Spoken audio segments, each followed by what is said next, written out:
Hey guys, welcome to My Sew Bliss. Today I'm super excited to bring you another tutorial.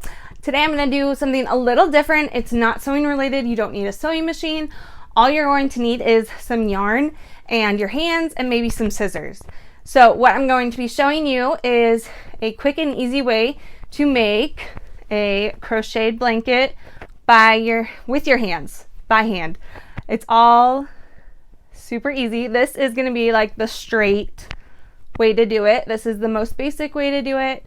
It turns out really cool. This was like an ombre yarn, and then got this one in the middle, and I'm still working on it, but that one's really fun. And then I also have this one.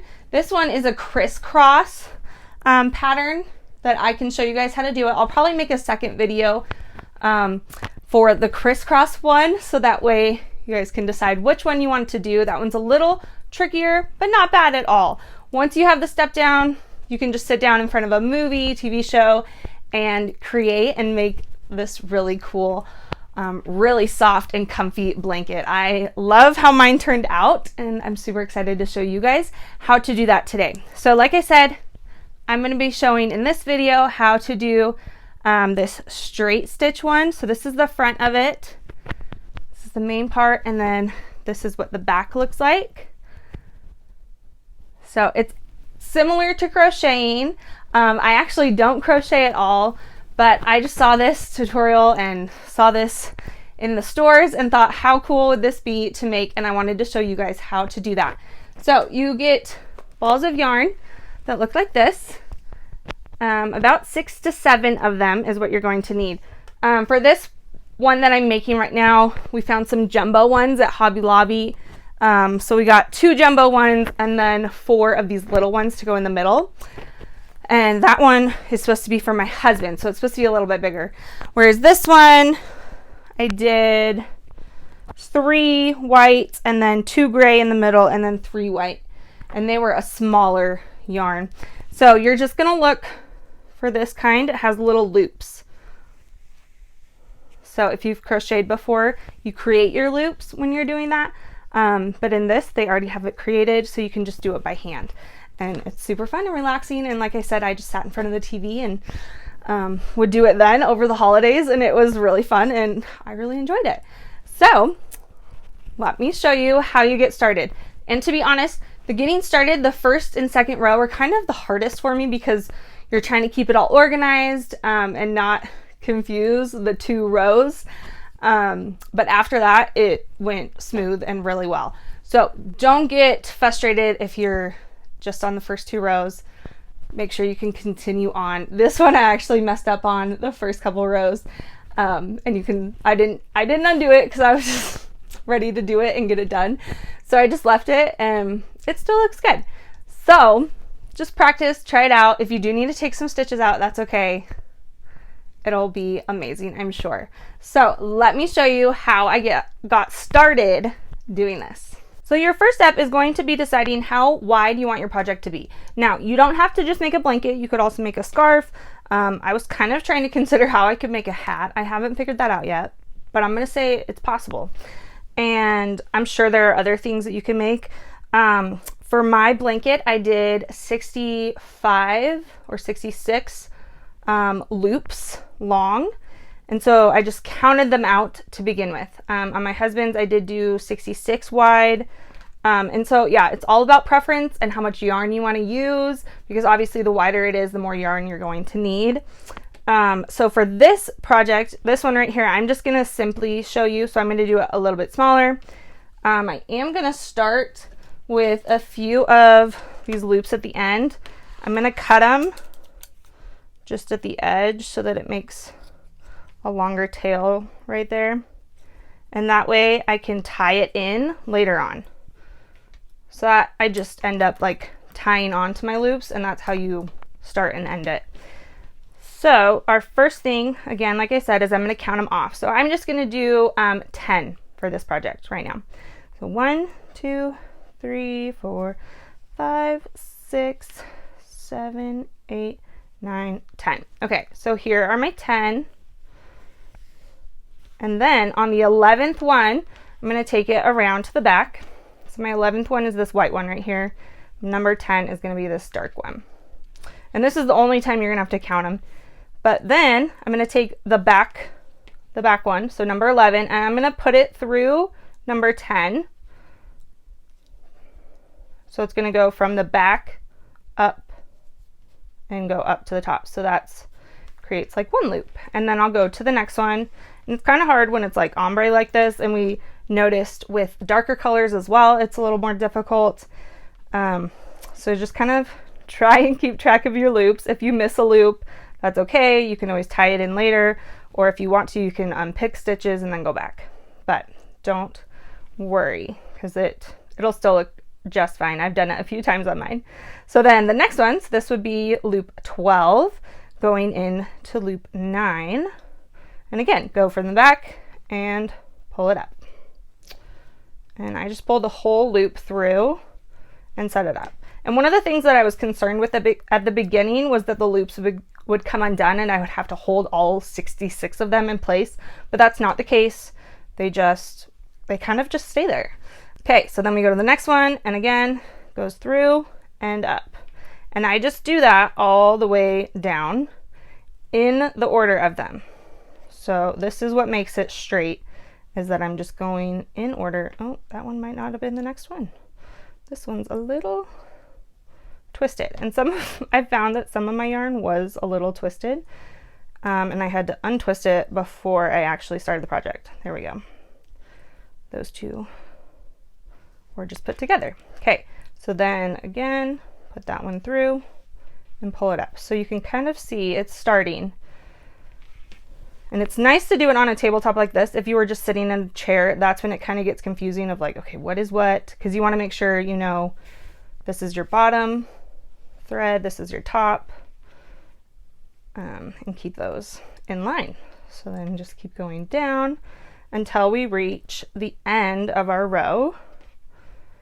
And when that happens, we're gonna just flip it around again. Okay, so let me lay that out for you. This is my last one. Okay, so there is one row done, and then we'll go to the next one. So again, this will come back around. This is technically the working yarn, and that is what's coming through the back, because then I'll take the row that we just looped, take my working yarn row and put it through that second row technically. So put that one through, and you're always going from the back to the front. That's going to keep it consistent, and you always want to go, so you want to start like I started on the left side and worked my way to the right, and then I didn't flip it over, I didn't move it or anything, I worked from right to left, and now I'm working from left to right. So there's no flipping it over. That's what keeps the loops consistent on one side, and then it's kind of like almost like a bubbliness on the back side, and that keeps it all on one side. It would give a totally different look if you did flip it every time, and then you would have loops and bubbles on the same side, if that makes sense. So I'm just going all the way across again, and really that's all you're gonna do is go back and forth the whole time. And when I reached an end of my yarn, I would cut it. So there's the 2 rows finished. I would cut it like this, and then I would tie it onto my new yarn and then just trim it so it was short enough so that you couldn't even tell that it was looped in there. Let me grab the other blanket and kind of show you. So like I said, this big ombre one was one roll that we found, or one skein. I don't know yarn lingo as well, but I then finished like a row and then just added this one on. I can't even tell which side I added it on, but I just tied it in, and then you can kind of even just like loop the end in the back, and kept going. So I just did that all the way through, and it creates this really cool like crocheted texture of straight lines.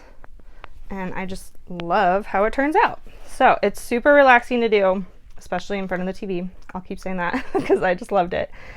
And again, this is my third row. Here's my working yarn, and I'm looping through the back again,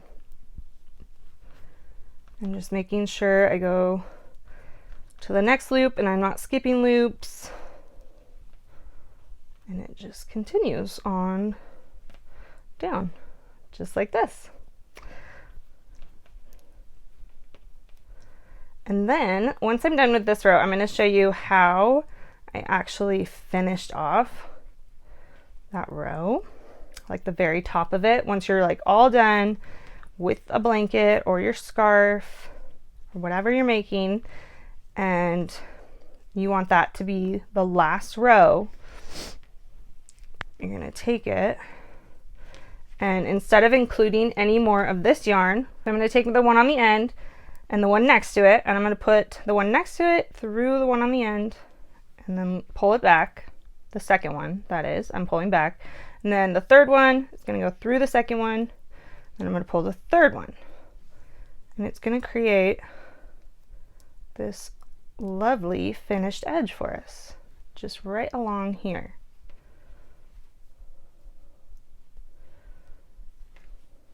See how that just finishes that edge off? It looks so good.